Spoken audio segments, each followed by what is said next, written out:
Welcome to Manifest the Big Stuff, your weekly intentional manifesting tune-up, where I discuss cutting-edge tips and techniques, all formed to make full use of amazingly effective new paradigms from quantum physics.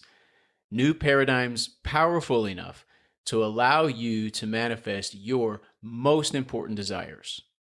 Today's episode is all about the anxiety of brand new experiences and how to manifest a desirable version of reality amid that anxiety. I'm going to tell you all about my family's recent trip of a lifetime.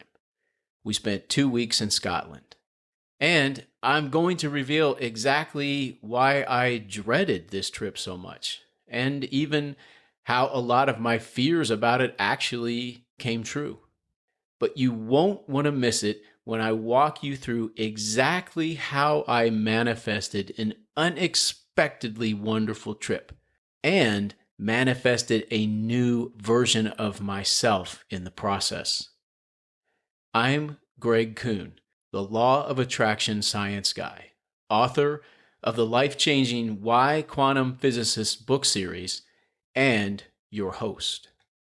I never imagined that this trip would get me to the other side of travel anxiety, and I can't wait to share these lessons with you. Let's get started.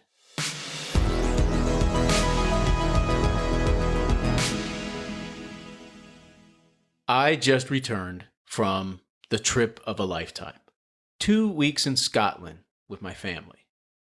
And a trip I was low-key dreading for a long time leading up to it. Dreading a trip of a lifetime with my entire family present? Let's address that shortly. But first, the trip itself. Make sure that you check out my YouTube version of this podcast, and you'll see lots of gorgeous photos and video from almost all these locations. My YouTube channel is Why Quantum Physicists, by the way. First, we landed in the city of Edinburgh, where we spent a day and a half. Unfortunately, we lost a day due to a missed flight connection the day before. Then, we took a train to the city of Glasgow, and we spent 2 full days there.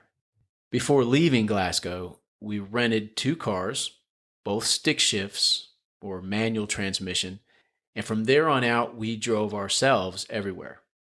On our way to Oban, our next city, we stopped at a gorgeous scenic overlook called Rest and Be Thankful.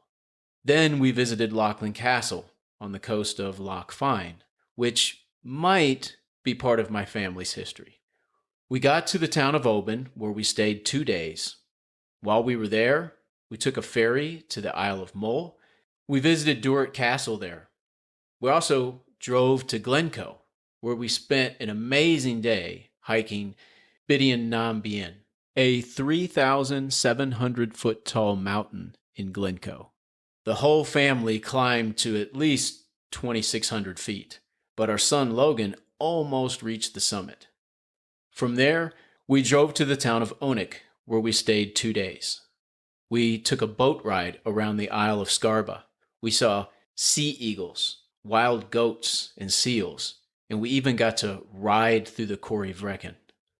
On our way to the Isle of Skye, which was our next stop, we stopped at the town of Fort William for breakfast. Then we drove to Glenfinnan, and we saw the Glenfinnan viaduct that's in the Harry Potter movies. And we also saw Loch Shiel, which was the lake at Hogwarts.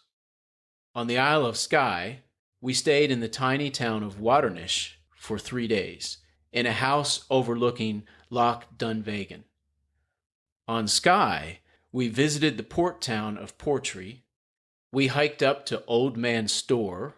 We saw Kilt Rock and Mealt Falls. We visited the Quiraing. We spent time in the Fairy Glen. We went to Dunvegan Castle and Gardens, and somebody should tell Al Pacino that he is descended from the Dunvegan clan because his almost exact likeness hangs in their castle today. You can actually see a photo of the painting in my YouTube version of this podcast. And we hiked up the fairy pools. After we left the Isle of Skye, we drove to the city of Inverness, where we stayed for one day. And we saw Loch Ness along the way to Inverness. And yes, just like everyone else, we did not see the Loch Ness Monster.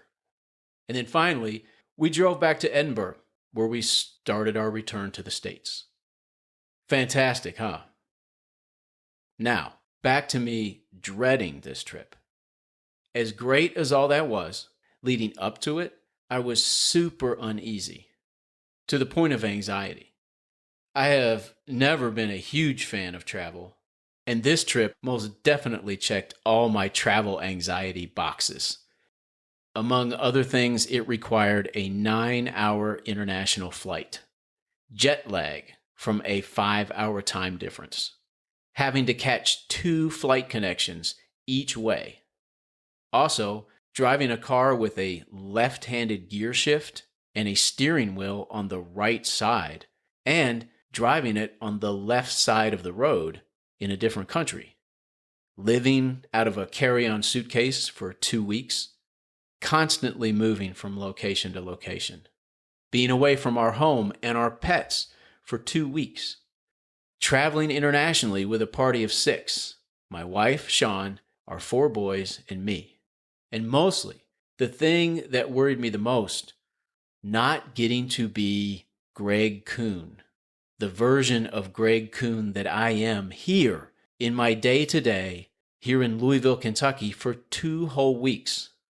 Among other things, not being able to run like I'm accustomed to, which is where I process my feelings and channel information from the quantum field. Not having much alone time at all, and not having access to all my familiar routines, habits, tools, and accessories. And the thing about that last biggest worry, I'm really good at being the Louisville, Kentucky version of Greg Kuhn. I'm super productive, very successful.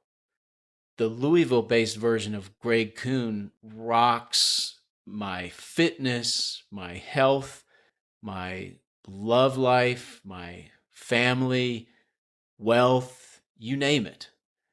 I follow strong form in all those areas of my life. I give my best effort to adhere to the success habits and best practices of people successfully manifesting the versions of those realities that I desire. I didn't need to change things up. I wasn't in a rut.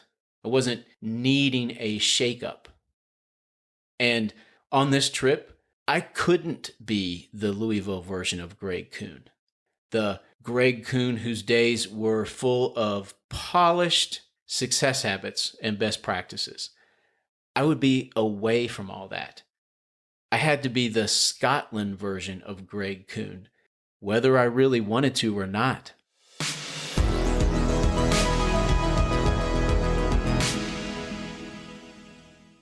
And truth be told, a lot of my fears about the trip came true.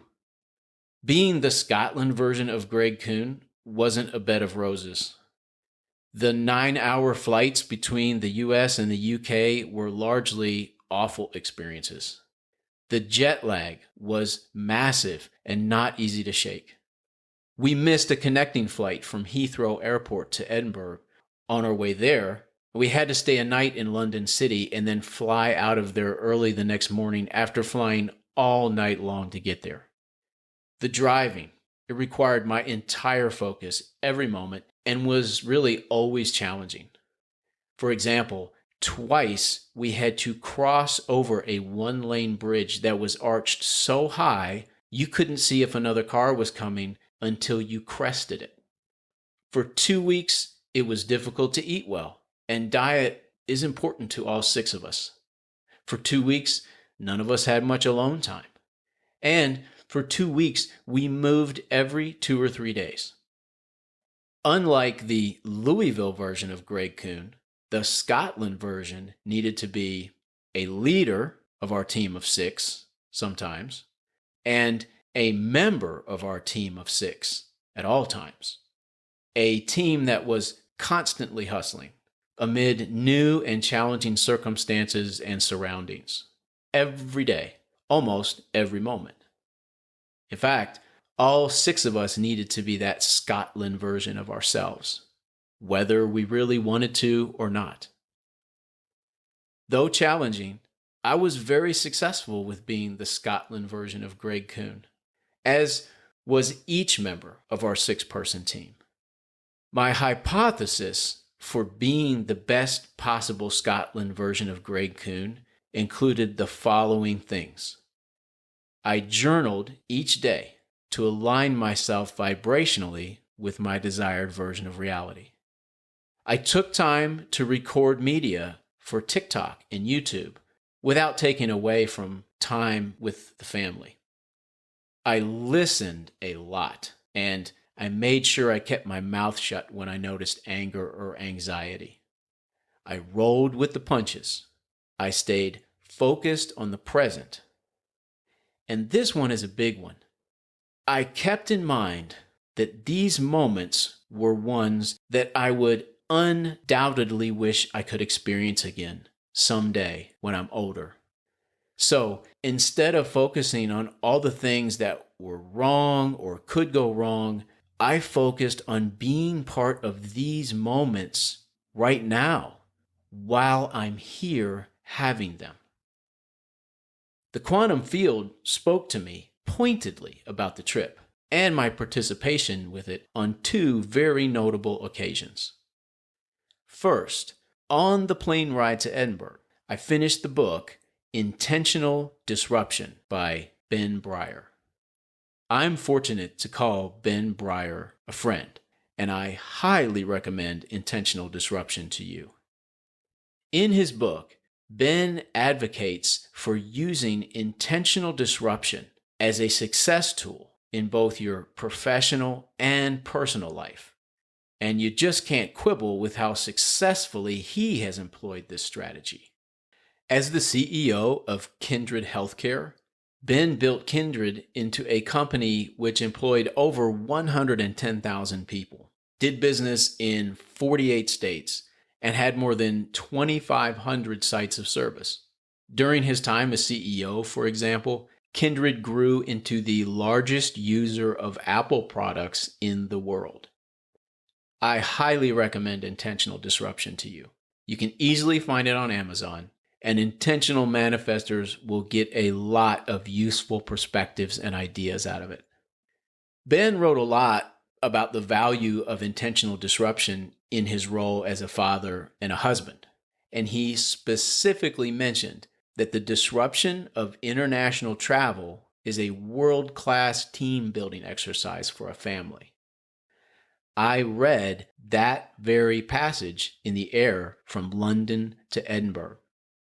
Wow, the quantum field guided Ben to write that for me so I could read it on the way to Scotland.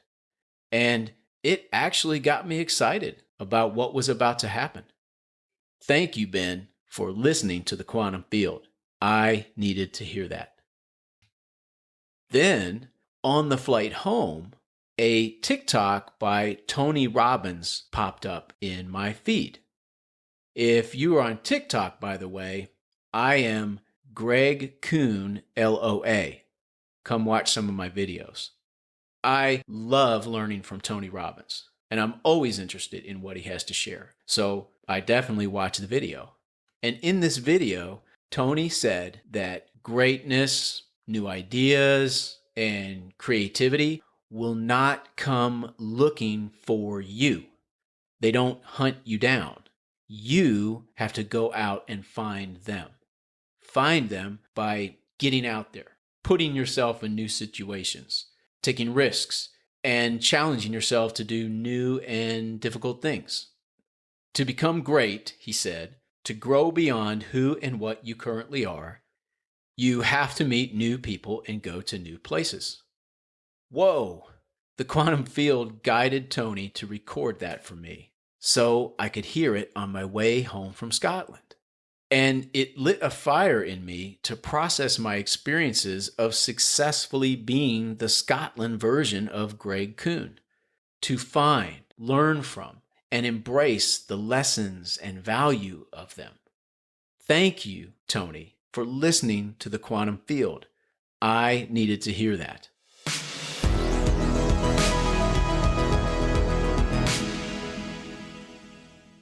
And here is what I've learned. By leaning into being the best possible Scotland version of Greg Kuhn, I manifested a phenomenally enjoyable and rewarding 2-week trip through Scotland. Truly a trip of a lifetime. I manifested a new and wonderfully empowering version of my family, brimming with maturity, compassion, empathy, leadership, teamwork, and capability. And I manifested a new and more skillful version of Greg Kuhn, a version that is now permanently part of who I am.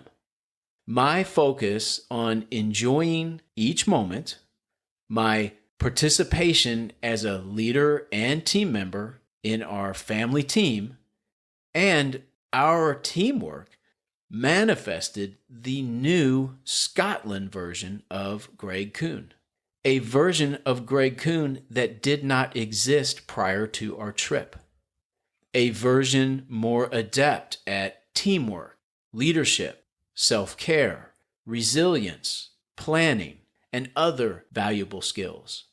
And also, I've learned that every moment is an opportunity for me to give my best effort to follow form. A moment that involves something you're doing for the 1,000th time, it's the same thing in principle as a moment involving something you're doing for the very first time.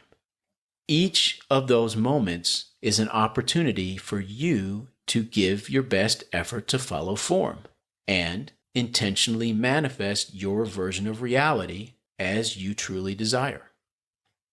Yes, it's easy to overlook a moment that is now old hat to you and live that moment on autopilot, focusing on previous moments or moments yet to come, which seem to carry more importance than this one you've done 1,000 times.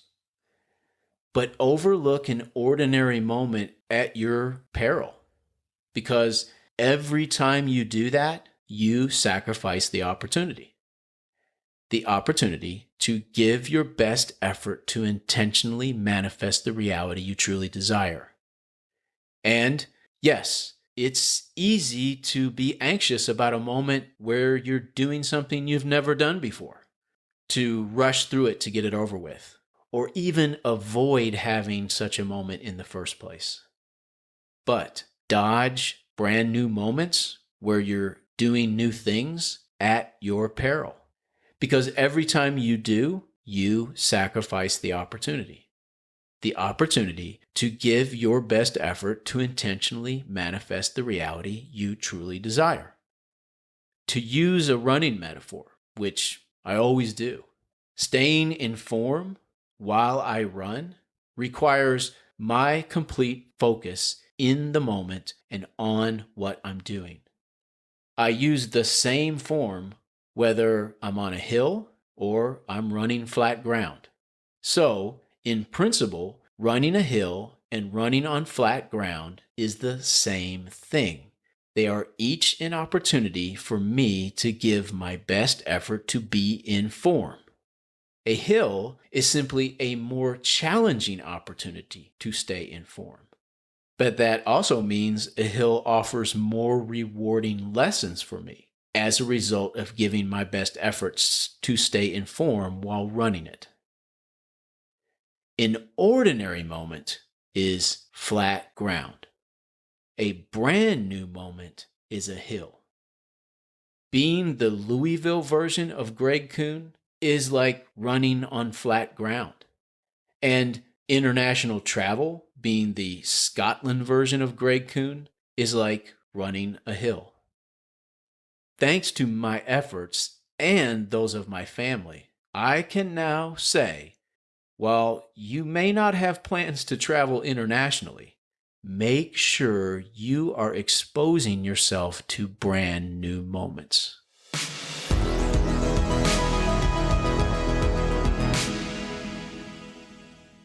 And now, my quantum tip, a brief, powerful takeaway that you can employ in your life right now. Your best opportunity to manifest a version of reality aligned with your desires is always presented by satisfying yourself.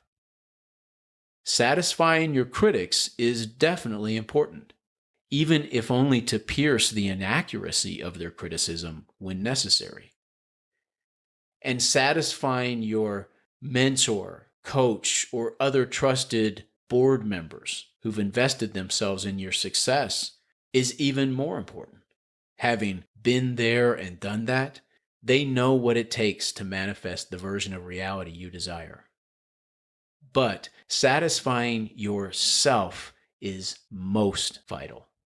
Satisfy yourself that you are following good form and that you are giving your best effort to do so.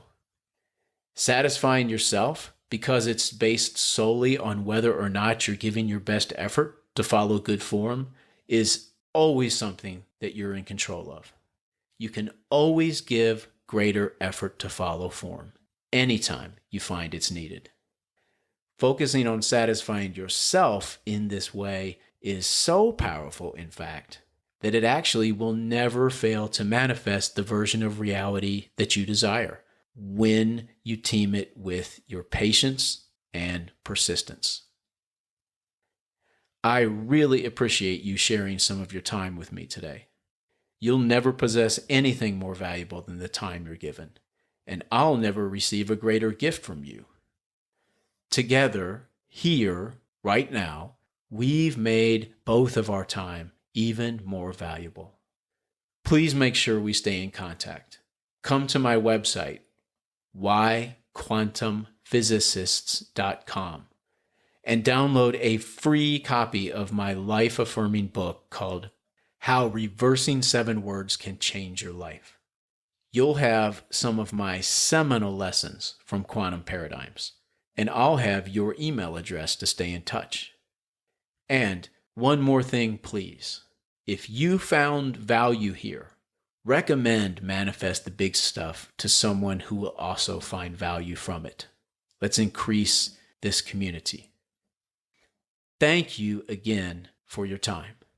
I'm looking forward to spending more of our time together real soon.